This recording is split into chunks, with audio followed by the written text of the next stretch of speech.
Je suis aujourd'hui en compagnie de Benoît qui va se Salut. présenter dans une minute. Il y a quelques semaines, j'ai commencé à chercher des alternatives au mentorat d'Open Classroom, surtout sur mes propres projets, pour avoir un retour et surtout parce qu'on m'a donné le conseil qu'il fallait avoir quelqu'un qui nous aide, un mentor qui va nous aider à faire du meilleur code, à avoir des reviews là-dessus. Et donc, j'ai cherché les mots-clés sur Google et je suis tombé sur le site Code Mentor. Et peut-être que, en fait, Benoît, tu peux nous expliquer mieux que moi ce qu'est Code Mentor, parce que moi, je suis nouveau sur ce site. Ouais. Euh, du coup, moi, je m'appelle Benoît. Comme tu l'as dit, je suis développeur professionnel depuis une vingtaine d'années pratiquement.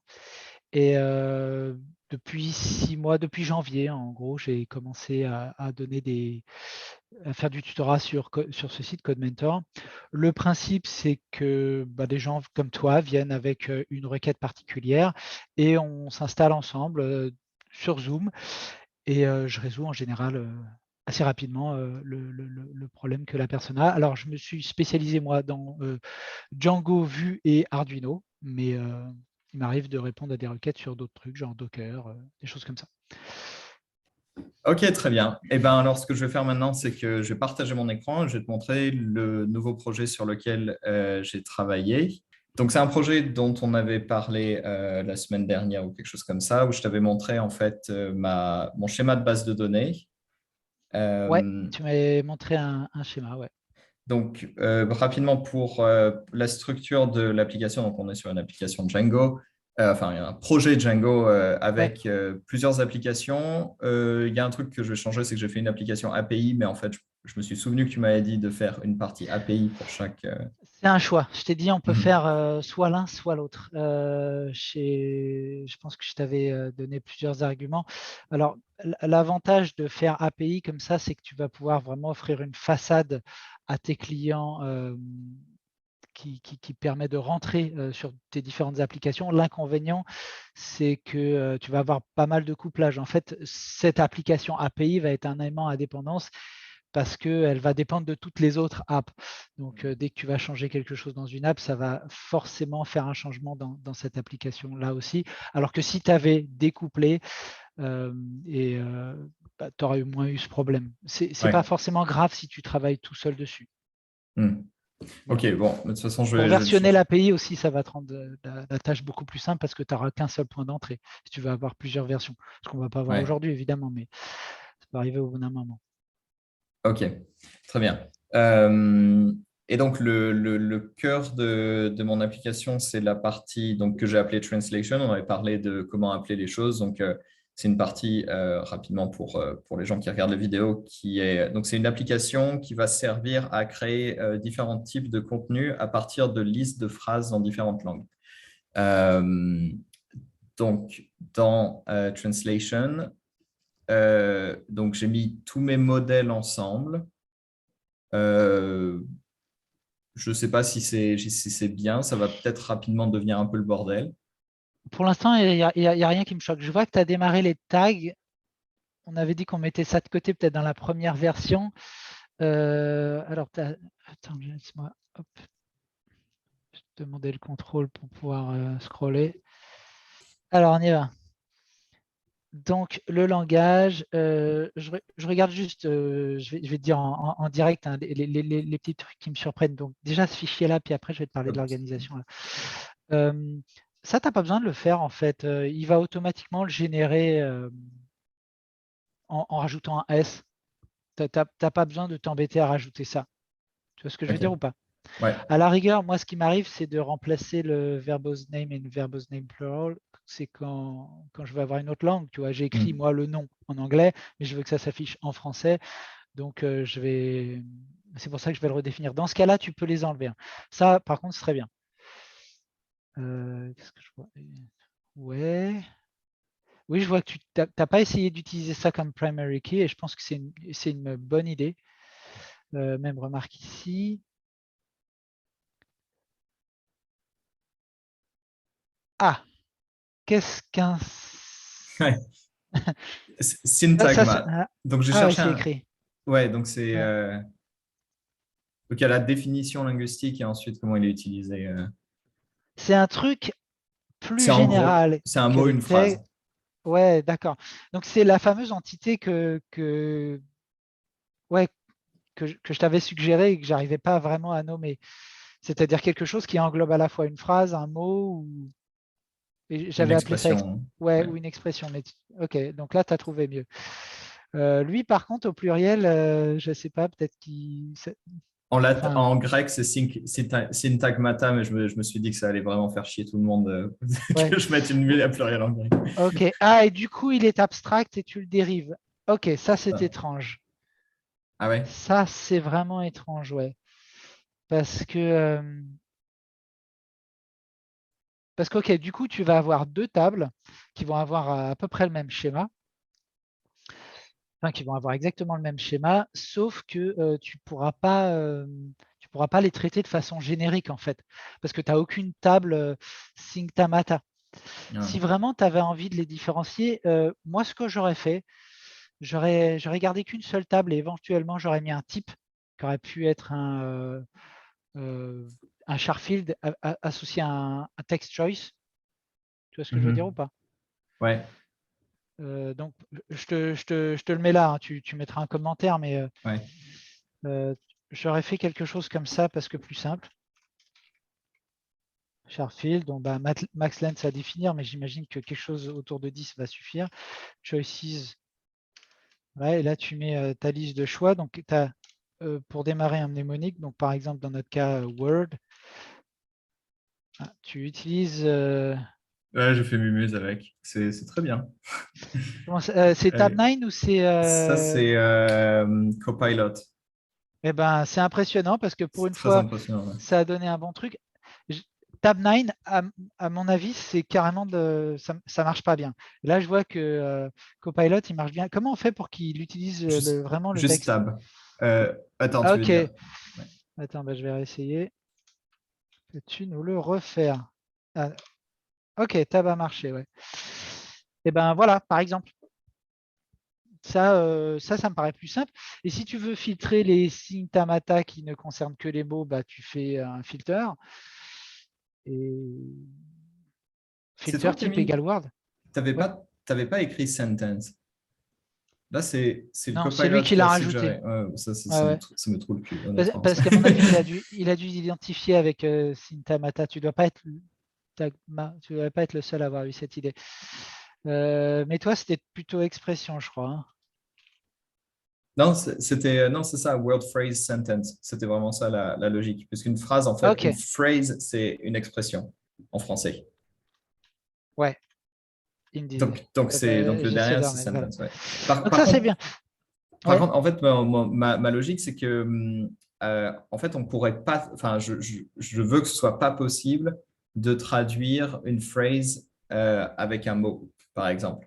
Donc, c'est pour ça que dans les trucs, la traduction possible est seulement avec un objet du même type. Ouais, toi, tu t'assures que les phrases pointent vers les phrases. Ok, écoute, ça a l'air d'être une fausse bonne idée parce que du coup, si tu rajoutes un nouveau type de syntagma, eh ben, tu vas devoir rajouter du nouveau code pour gérer ce nouveau type, alors que tu pourrais le gérer de façon générique juste avec un filtre. À mon avis, ouais, effectivement, ça va te rajouter de la sécurité, mais ça va te forcer à multiplier ton code par 2 ou par 3 pour manipuler les trucs, ou alors à passer le type systématiquement. À mon avis, ça va être juste relou. Ok, donc, À voir à l'usage, mais bon, j'aurais pas fait comme ça. ok, d'accord. J'aurais visé plus simple, mais ton argument, il se tient, oui, effectivement. C'est que voilà, Donc là, ça en peut fait, être avec ta solution, on a une seule table pour le mot français syntagme. ouais, Et ensuite, ils ont un type. Donc, c'est un syntagme de type mode, un syntagme de type phrase. Et vu qu'on ouais. considère qu'ils sont extrêmement similaires et Ah, ils ont que, l'air, ouais, ouais. oui, ils sont. euh, Il y a juste, ouais, il y a juste un truc, c'est que phrase va marcher tout seul, mais dans mon idée, mais c'est vraiment parce que j'ai envie de me prendre la tête, honnêtement, Mhm. parce que je pourrais faire plus simple, Vas-y, c'est que vas-y. sentence va avoir enfin une phrase, enfin, ok, on va utiliser les mots, je vais rester sur les mots anglais. Une sentence va avoir plusieurs words. Ouais. Est-ce que ce sera possible? Parce que ce sera un one to Je vois pas. many self. Ah, tu veux dire qu'il va contenir. Oui, moi je ferais une relation supplémentaire, une classe, comment on va l'appeler? Comment on va l'appeler?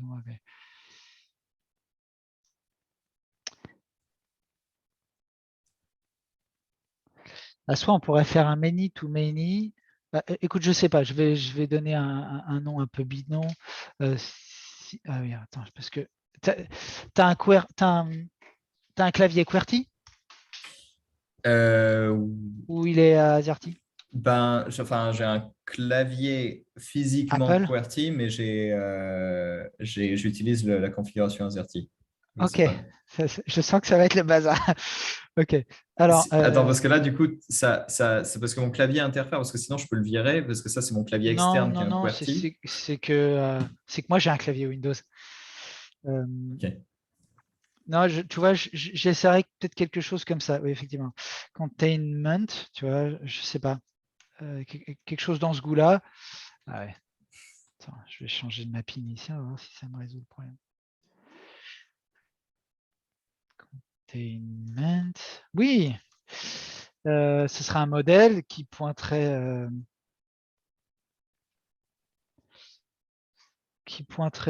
ben, il me le fait plus. Non, c'est Kite que tu utilises là, j'ai vu Les Kite. deux, ouais. Ouais. Euh, voilà, ce serait ça, parent-child. C'est pas mal. Ok, d'accord. Donc Voilà, ça, là, c'est le un... pluriel, il peut être intéressant, mais il aurait généré le même. Et bah, tu vois, rien ne t'empêche d'en mettre plusieurs. Tu peux faire delete cascade ou delete protect en fonction Ok, donc ça, là, du on cas. est... Ouais. Par exemple, je pourrais faire la même chose, une phrase à des children phrases Ouais, avec une ça. Ok. expression pourrait avoir enfin, enfin, une phrase pourrait avoir des expressions dedans, ou une phrase d'autres phrases, Ouais. j'en sais rien. Là, c'est vraiment générique. Ce qui est un petit peu dommage, c'est qu'on perd le type dans l'histoire, mais on pourrait filtrer. Je veux avoir tous les parents ouais, qui contiennent toutes les expressions parentes. Non, non, ça, je pense que tu pourrais t'en sortir comme ça. Mais tu sais, le mieux à ce niveau-là, c'est peut-être d'écrire des tests et de voir à quel endroit ça marche, à quel endroit ça coince, quoi. Hmm. Parce que c'est rare d'avoir le bon modèle du premier coup. Et les migrations sont faites pour ça, quoi. Hein. Hmm. Tu peux changer d'avis en cours de route. C'est difficile, comme je t'ai dit, d'avoir le truc parfait du premier coup. Voilà. Alors, Ok. sinon, pour le reste, il y avait vraiment un truc que je voulais te dire ici. Je vois que ton projet, alors, d'abord, je vois pas de fichier .git, mais tu l'as bien mis sous Git, ton truc. Oui, hein. Ouais, ouais, ouais. Ouais, il va te falloir un Git ignore aussi. Et je vois que tu n'as pas de fichier ni requirements, ni pip file, ce qui Mhm. me paraît étrange. Comment tu as prévu de gérer tes dépendances? Parce que ça, c'est un problème vraiment important. Bah, j'ai juste j'ai un environnement virtuel, mais j'ai pas encore fait pip freeze, ouais. J'ai Ok, d'accord. Tu as entendu parler de pipenv ou de euh, Poetry ou non. Pipix, mais ça, j'ai jamais utilisé. Donc pipenv, c'est un outil qui va te permettre de mélanger euh, virtualenv, enfin ouais, qui va faire la fonctionnalité de virtualenv et de pip. Et donc ça fonctionne vraiment un petit peu comme NPM, dans le fait que ça va te sauvegarder tes dépendances, pas dans un fichier de package.json, mais dans autre chose. Et, ça va aussi sauvegarder un fichier lock qui va maintenir un pointeur, on va dire, vers la dépendance exacte que tu utilises. Ce qui fait qu'en production, tu vas être sûr d'utiliser exactement les mêmes. Mais tu auras aussi des fonctions du style pipenv update qui va upgrader tes dépendances de façon beaucoup plus pratique qu'en utilisant Hmm. pip à la main et virtualenv. Et c'est vraiment un truc beaucoup plus facile à utiliser. Donc moi, je te recommande peut-être avant la prochaine fois qu'on se voit d'aller voir un truc, de tenter. Je te le mets dans les notes. Ok. dans tes devoirs. Voilà. Essayez. Voilà. Tu vas voir, ça change la vie. Du coup, ça va te permettre de mettre à la racine directement ton manage.py, parce que là, c'est étrange d'avoir à se loguer, à aller dans un dossier Language Factory à l'intérieur déjà d'un truc qui s'appelle Language Factory. Je trouve que c'est dommage. Et du coup, ton dossier VEnv, il pourra être à l'intérieur de ça. Ça pose pas de problème. À moins que tu aies prévu de mettre plusieurs projets à l'intérieur de ce truc. Non, non, non. Mais oui, d'habitude, on s'attend pour un projet Django à ce que à la racine, tu aies le manage.py. Enfin, Ok. j'ai toujours vu ça comme ça en tout cas. Ok. Ok. Ouais. Est-ce que tu as déjà quelques vues ou quelque autre chose tu veux qu'on regarde? Non, ça c'est le plus important, cette question de syntagma et de comment structurer ça. Parce qu'à Ouais, partir de là, une fois que ça c'est bon, c'est vraiment le plus important. Et après, ouais. faut surtout pas. Enfin, là, j'ai entendu dire si c'est bon, alors là, c'est le plus important. Ah, ouais, ce qui est important pour moi, c'est que tu as un point de départ qui va te permettre de faire ta première API, tes premières API. Hmm, Il ne faut pas rêver, ça va changer. hmm, Probablement, ça va être renommé. Probablement, il y a des idées qu'on n'a pas vues. Et c'est normal, ça fait partie du process. Ce qu'il faut, c'est limiter la casse. Il y a des migrations qui sont faciles à faire, évidemment, rajouter un champ, renommer un champ. Un peu plus difficile, sortir une many to many. Et dans les migrations les plus casse-pieds, c'est déplacer d'une app à l'autre un modèle. Enfin, hmm. ça dépend à quel point tu es pointilleux, mais moi j'aime bien que les noms des tables respectent les noms des apps. Donc je fais un renommage complet, c'est casse-pied. Donc là où pour moi c'est important, c'est que tu essayes d'avoir les noms des apps, le découpage des apps correct. Parce que c'est casse-pied, voilà, Ok, c'est à éviter. Mais juste voilà, remodeler les modèles à l'intérieur d'une même app, je trouve que c'est plutôt moins casse-pied. ok. Ouais, est-ce que tu as déjà des API qu'on peut regarder ou pas Ouais, en encore? fait, ça marche Ah, bah c'est sur cool. Ouais. le Attends, endpoint. vas-y, commente peut-être ça. C'est pour ça aussi que j'ai changé de clavier pour avoir les bons raccourcis que j'ai pas. Est-ce que tu peux Tu veux que je le commenter? commente? Ok. Ouais, bah oui, parce que sinon ça va casser ça va te demander de migrer. Et puis là-haut, le type aussi que j'ai écrit. Il faudrait virer ça du coup, qui a été généré par. Hop, vas-y, commente ça aussi. Ah oui, parce que Normalement, ouais. c'est command Ah. slash, mais ouais, chez toi, c'est peut-être différent. Euh, ouais, ça fait Command Shift slash parce Ok. que Ah, ouais, je du sais cause pas. du français, ouais. Ouais. Ok. Bah vas-y, ouais, fais voir ce que tu as. Bah tu vas voir directement chez le. Là, tu vois pas non si tu vois Non, non. que. Non, mais tu peux me faire un curl dans ta ligne de commande ou Ah, j'ai si tu as jamais un fait test ça. unitaire, c'est encore mieux. J'ai pas de test, non. C'est un truc faut que je fasse. Curl dans la ligne de commande, je suis pas Ouais, ouais. familier. Eh Euh, ben, vas-y, laisse-moi essayer. vas-y. Je vais peut-être en prendre un qui serait de toute sa pleine largeur. Donc, curl. J'imagine que ton serveur, il est déjà lancé à cette adresse-là, du coup. Ouais. Ouais, c'est ça. 001 800. 8000, je 8000. Ouais, pense. 8000. Ouais. Donc, attends, T'as le oublié deux un points. point. Le deux points, il n'a pas marché. Ok. Donc, juste là. Ah oui, alors par contre, curl, c'est vrai que par défaut, il ne demande pas il Non, demande pas mais du JSON, ouais. Sauf si je, tu as une je- version je crois que super récente. ce endpoint, de toute façon, il a rien. Je crois que le endpoint qui marche, c'est slash API. Attends, parce que j'ai bossé dessus il y a Ouais. quelques jours, j'ai oublié. Ouais. Slash API, ça te montre juste bah justement, ça va montrer juste les routes qui existent. Ah ouais, d'accord. Ouais, attends, faut lui demander du HTML, donc je rajoute le header. Attends, il y a deux traits? Non, il n'y en a qu'un. Je vais rajouter le header accept pour lui dire de bien retourner du JSON. Parce que sinon, il va nous renvoyer la page. Voilà. Donc là, effectivement, on voit les différentes routes qui te sont retournées par Django REST Framework. Et puis, donc l'idée là, c'est qu'on pourrait faire create ou alors. Je crois que le create, je ne sais pas si je l'ai mis en place. Il y a la route, mais il y a pas la vue. Il y a les get normalement. Ça, c'est. Donc, si par exemple, tu mets, je sais pas moi, phrase et un identifiant, comme ça, tu y accèdes? Non. Attends, je vais voir. Il y a une erreur. Ah, 5.4, 5.4. Ok, Ah, attends, attends. je ne sais pas. Ah, pardon, je vais regarder. Tiens, elles sont pas dans Views. Ah oui, tu l'as mis dans API, bien sûr. Ouais. Ok. Et puis.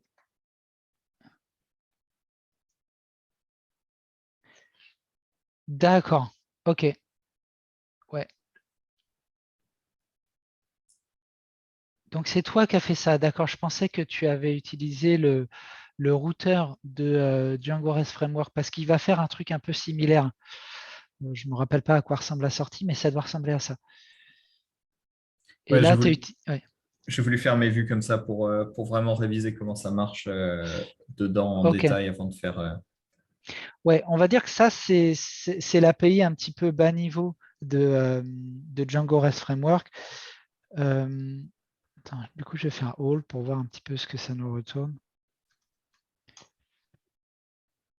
Ouais, Ouais. ok. Alors, effectivement, on peut se demander si vraiment un utilisateur va un jour taper sur all comme ça. Par contre, là, on ne peut pas effectivement en récupérer une seule. C'est un truc qui aurait été plus ou moins automatisé si tu avais, au lieu d'utiliser l'API bas niveau des views Hmm. avec API view ou la classe API view, si tu avais utilisé les view sets. Un view Ouais, set, ouais, c'est un truc qui va combiner plusieurs views. ouais. Typiquement la vue create, la vue detail, la vue delete et list. Tu vois, ça a combiné 4 views. Du coup, ça fait que tu ne vas pas direct pouvoir faire ben voilà, ma classe.asView Hmm. parce que ça va correspondre à plusieurs URL dans cette URL pattern. Donc, il va falloir que tu passes par un routeur. Donc, tu Hmm. vois, il y a deux types. Il y a le simple router et le default router dans Django REST Framework. Je te laisserai faire ça. Et puis, Hmm. si tu as besoin d'aide, bah, tu reviens me voir. Là, tu vas vraiment utiliser voilà, les outils offerts par Django REST Framework et Ouais. ça va te générer pratiquement tout ce que tu t'es fait à la main, ça va le faire Hmm. pour toi. Là. En Donc, fait, ouais, c'est quand même intéressant. en fait, justement, c'est pour ça que j'avais galéré récemment avec un projet parce que j'étais allé trop vite Ouais. sur les views et j'avais voulu utiliser directement euh, Model View Set. Et Ouais. en fait, ça m'avait pris la tête parce que je voyais pas ce qui se Ah passait ouais, après, il dedans. faut un serializer et tout. Oui, oui. Le ticket d'entrée, je trouve, pour Django REST Framework est assez élevé et même au quotidien, en l'utilisant, ben, ouais, la doc est assez mal foutue. Donc, en réalité, moi, je passe mon temps à aller voir dans le source parce que je trouve que c'est vraiment là que tu as la meilleure explication. Euh, et ouais, ouais, c'est assez galère, mais je trouve que tu fais bien, tu as la bonne démarche d'abord d'essayer avec l'approche bas niveau, après peut-être passer à une class based view et après passer sur du view set parce que ouais, parce que sinon c'est trop de répétitions Hmm. et, enfin, voilà, c'est un peu galère. Les tests, donc tu n'en as pas fait pour l'instant. Non, j'ai pas Donc l'habitude des tests. Je fais juste deux ouais, projets bah avec des tests. écoute, quelle heure il est peut-être un peu tard pour aujourd'hui, mais la prochaine fois, on peut se lancer dans un test. C'est vraiment le truc qui va garantir que tu peux refactorer ton code sans rien casser. Hmm. Donc voilà, maintenant que tu as fait tes premières vues, moi ce que je te conseille, c'est d'écrire tes tests, des tests. Des tests vraiment basiques, hein, donc c'est-à-dire je tape sur slash all, je dois obtenir bah, les quelques entités que j'ai créées au début de test. Je tape sur slash detail, je dois avoir ça doit me retourner le JSON voilà, qui correspond à mon truc. Et surtout que là, pour l'instant, tu n'as pas d'authentification, donc c'est vraiment très très simple.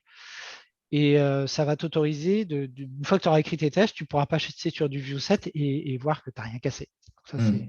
c'est cool. OK. Ouais.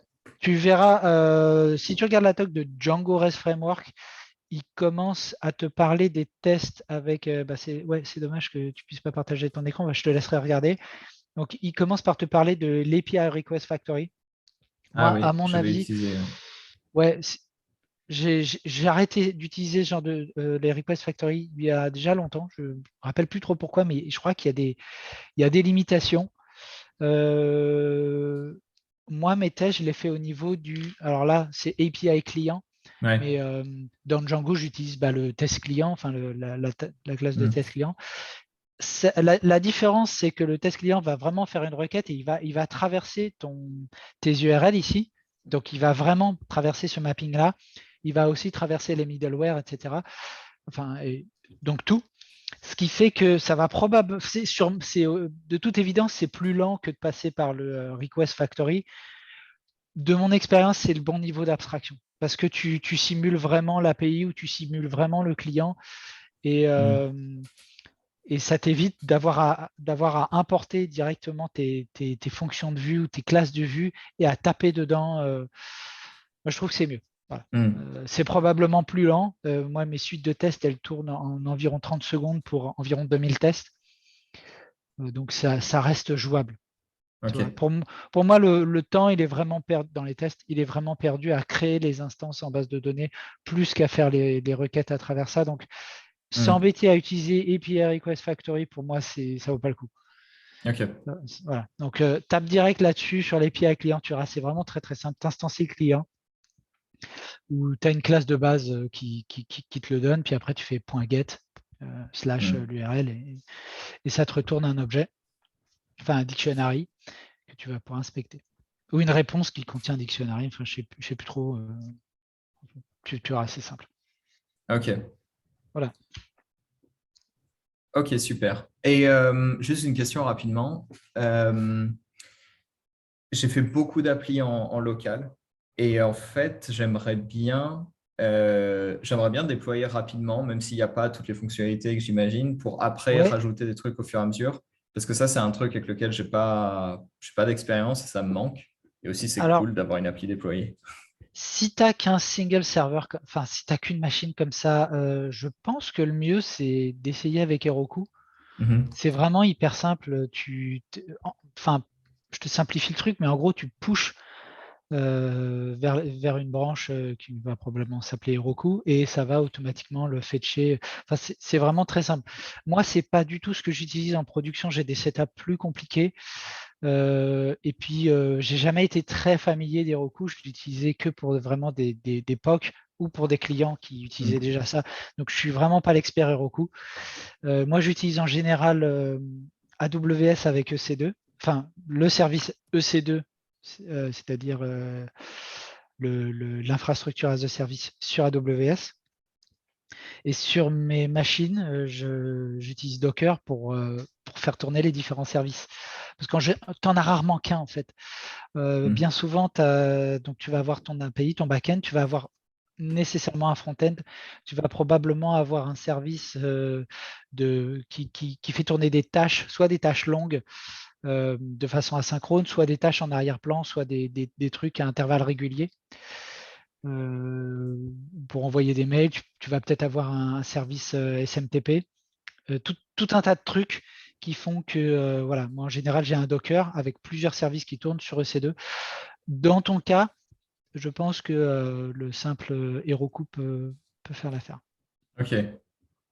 Aussi, Super. voilà, aussi j'ai l'habitude d'utiliser ça, donc moi j'aime bien parce que j'ai ma propre instance Postgre que je peux inspecter, je peux me loguer sur la machine, voilà, je suis à l'aise, mais bon, c'est pareil, le ticket d'entrée est peut-être Ouais. un petit peu cher.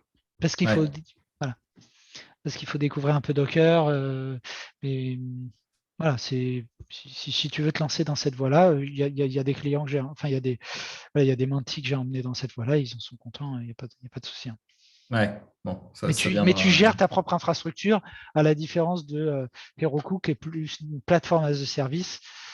Voilà, j'en avais essayé d'autres, et puis finalement, tu vois, je suis retombé à faire des trucs vraiment bas niveau, parce que aussi financièrement, je trouve que c'est plus intéressant. Hmm. Enfin, pour les sites que je gère, hein. Mais pour le tien, ça sera gratuit sur Heroku. Hmm. OK. OK. Super. Eh ben, à bientôt. Et Ouais, puis bonne chance avec Inch'Allah. tout ça.